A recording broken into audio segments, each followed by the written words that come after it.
Hii ni Kiko Media. Usisahau kusubscribe. Muziki wa zamani mara nyingi huitwa zilipendwa au dance nchini Tanzania ulianza kushika kasi miaka ya 1930 na kupata umaarufu mkubwa ukijumuisha vikundi vya bendi kama DDC Mlimani Park. Wasanii mashuhuri kama Baraka Mshe pamoja na Zahili Ali walitamba kwa vibao vyao vya rumba ya Kongo na dansi ya Kiswahili. Mifano ya muziki wa zamani yani zilipendwa: mfano Baraka Mshe ambaye alitamba na kibao chake cha mtaa wa saba. Shauri Yake DDC Mlimani Park ambao nao walitamba na kibao chao cha Neema. Asha Nimalize Vijana Jazz Bendi walitamba na kibao chao cha Amina. Muziki huu unajulikana kwa maudhui ya kijamii, mashahiri ya lugha sanifu ya Kiswahili na utungo imara wa ala za muziki. Muziki wa zamani unadumu na kuendelea kupendwa na vizazi tofauti kwa sababu kadhaa za msingi zinazohusu ubora, utayarishaji, maudhui bora pamoja na hisia. Hizi hapa ni sababu kuu ambazo zinaufanya muziki huu wa zamani uendelee kupendwa hadi kizazi cha sasa. Moja ni ujumbe wenye mashiko na maadili. Nyimbo za zamani mara nyingi zilitungwa kwa mazingira ya maadili, mafunzo na uhalisia wa maisha ya jamii, tofauti na muziki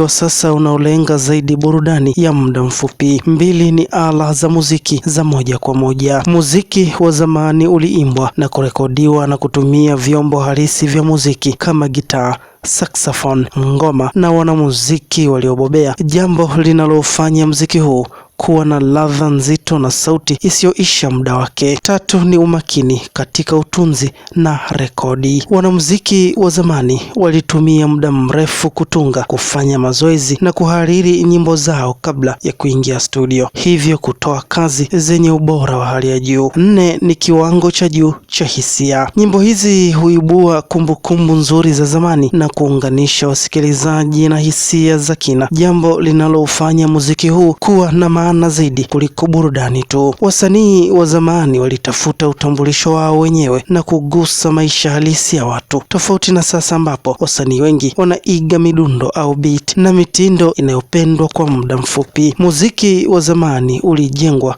juu ya ustadi, ujumbe na hisia, wakati muziki wa sasa mara nyingi hutegemea teknolojia na kasi ya soko ili kuelewa zaidi. Tano ni uandishi bora wa mashairi. Wasanii wa zamani walitumia muda mwingi kutunga mashairi yenye ushairi uliotukuka, lugha ya heshima na mafumbo badala ya kutegemea mdundo peke yake. Sita ni kuzingatia maadili. Nyimbo nyingi za zamani ziliheshimu maadili ya jamii na kuimba mapenzi ya heshima, tofauti na muziki wa sasa ambao wakati mwingine hujaa matusi kwenye nyimbo hizo. Saba ni ubora wa uzalishaji. Pamoja na kukosa teknolojia ya kisasa, nyimbo za zamani zilirekodiwa kwa uangalifu mkubwa ili kila ala isikike vizuri, jambo linalofanya muziki huu uendelee kupendwa na kizazi cha sasa. Nane ni melodi za kuvutia zisizochuja. Melodi za nyimbo za zamani ziliundwa kiufundi ili kubaki kichwani mwa wasikilizaji kwa muda mrefu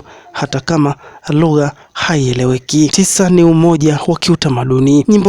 Mara nyingi nyimbo hizo ziliakisi utamaduni wa Kiafrika au jamii husika, hivyo kuwafanya watu kujiona ni sehemu ya nyimbo hizo. 10 ni kutokuwa na utamu wa banzoka. Tofauti na nyimbo nyingi za sasa zinazotamba kwa muda mfupi na kupotea utamu wa banzoka, muziki wa zamani una nguvu ya kubaki maarufu kwa miongo kadhaa ijayo.